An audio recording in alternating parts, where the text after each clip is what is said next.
జూబ్లీహిల్స్ ఉప ఎన్నిక ప్రచార బాధ్యతలను ఆయన ఒక్కరే భుజాలపై మోస్తున్నారా? ఇతర నేతలంతా గిరిగీసుకుని ఉన్న బైపోల్ను ఆయన ప్రతిష్టాత్మకంగా తీసుకున్నారా? కేంద్ర మంత్రి కిషన్ రెడ్డి బీజేపీ రాష్ట్ర అధ్యక్షుడి కన్నా ఎందుకు ఎక్కువగా కష్టపడుతున్నారు? జూబ్లీహిల్స్ బైపోల్ను ప్రెస్టేజ్ ఇష్యూగా తీసుకున్నారా? వ్యక్తిగత సవాలుగా కిషన్ రెడ్డి భావిస్తున్నారా? ఉప ఎన్నికల గెలుపు పార్టీ కంటే తనకే ఎక్కువగా మైలేజ్ తీసుకొస్తుంది అనుకుంటున్నారా? ఇంతకీ గెలిపే లక్ష్యంగా కిషన్ రెడ్డి జూబ్లీహిల్స్ ప్రచారంలో ఎందుకు చెమటోడ్చుతున్నారు? కాషాయ పార్టీ శ్రేణులు ఏమంటున్నాయి? Let's watch the story. Jubilee Hills ఉప ఎన్నికను వచ్చే శాసనసభ ఎన్నికలకు సెమీఫైనల్ అంటూ బీజేపీ నేతలు ప్రచారం చేస్తున్నారు. రాష్ట్రంలో డబుల్ ఇంజిన్ సర్కార్ అధికారంలోకి రావాలంటే జూబ్లీహిల్స్ విజయంతో నాంది పలకాలని పార్టీ నాయకత్వం చెబుతోంది. జీహెచ్ఎంసీ ఎన్నికల్లో రాష్ట్రంలో కుర్చీ దక్కించుకోవాలంటే జూబ్లీహిల్స్లో విజయం సాధించాలని కాషాయ పార్టీ నేతలు భావిస్తున్నారు. అయితే కురుక్షేత్రం యుద్ధంలో శ్రీకృష్ణుడు రథసారథి అయితే జూబ్లీహిల్స్ రణక్షేత్రంలో మాత్రం రథసారథి నుంచి సేనాధిపతి వరకు అన్ని పాత్రలు ఆయనే పోషిస్తూ పార్టీని గట్టెక్కించేందుకు తీవ్రంగా శ్రమిస్తున్నారు కేంద్ర మంత్రి కిషన్ రెడ్డి. అర్ధరాత్రి అపరాత్రి అనే తేడా లేకుండా నిరంతర ప్రచారంలో కిషన్ రెడ్డి చెమటోడ్చుతున్నారు. బీజేపీలో మెజారిటీ నేతలు ప్రచారానికి చుట్టపు చూపుగా వచ్చి వెళ్తున్నా ఆయన మాత్రం అక్కడే మకాం వేసి ప్రచారం కొనసాగిస్తున్నారు. సొంత పార్లమెంటు పరిధిలోని అసెంబ్లీ సెగ్మెంట్ జూబ్లీహిల్స్ కావడంతో ప్రచార బాధ్యతలు భుజాన వేసుకుని మోస్తున్నారట. జూబ్లీహిల్స్ బైపోల్ ప్రచారంలో సర్వం తానే కేంద్ర మంత్రి కిషన్ రెడ్డి సాగిపోతున్నారు.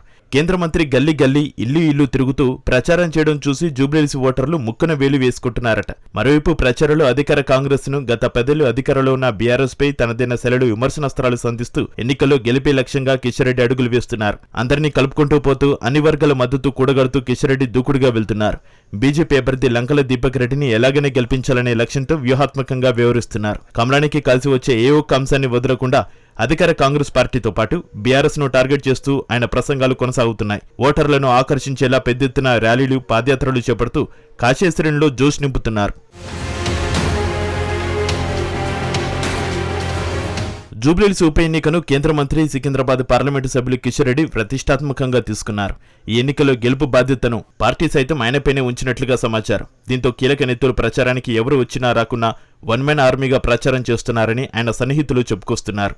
ఈ ఉప ఎన్నికల్లో సత్తా చాటితే వచ్చే స్థానిక సంస్థల ఎన్నికలు జీహెచ్ఎంసీ ఎన్నికల్లోనూ ఇంపాక్ట్ చూపుతోంది. దీనిని దృష్టిలో పెట్టుకుని గెలుపు కోసం గట్టి ప్రయత్నాలు కిషన్ రెడ్డి చేస్తున్నారు. అయితే జూబ్లీహిల్స్ ఎన్నికల భారం అంతా కిషన్ రెడ్డిదే.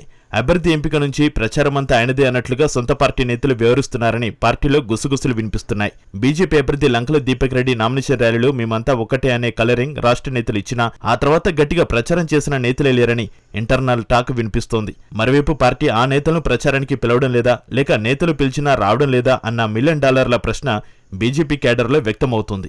ప్రచారానికి మిగిలింది కొద్ది రోజులు మాత్రమే. అయితే స్టార్ క్యాంపెయినర్లు ఎక్కడ ఇంకెప్పుడు వస్తారనే సందేహాలు ఉన్నాయి. దేశవ్యాప్తంగా క్రేజ్ ఉన్న కాషాయ నేతలు వివిధ రాష్ట్రాల ముఖ్యమంత్రులు ప్రచారంలో పాల్గొంటే కేడర్లో జోష్ నిండడంతో పాటు ఓటర్లు కూడా తమ వైపు చూస్తారనే భావనలో కార్యకర్తలు ఉన్నారట. కేవలం పొరుగు రాష్ట్రం ఆంధ్రప్రదేశ్ నుంచి ఒకరిద్దరు నేతలు మంత్రులు అడపదడప వచ్చి ప్రచారంలో పాల్గొంటున్నారు. దీంతో జాతీయ నేతలు ప్రచారంలో పాల్గొంటే మరింత కలిసి వస్తుందని పార్టీ కేడర్ ఆశలు పెట్టుకున్నట్లుగా తెలుస్తోంది.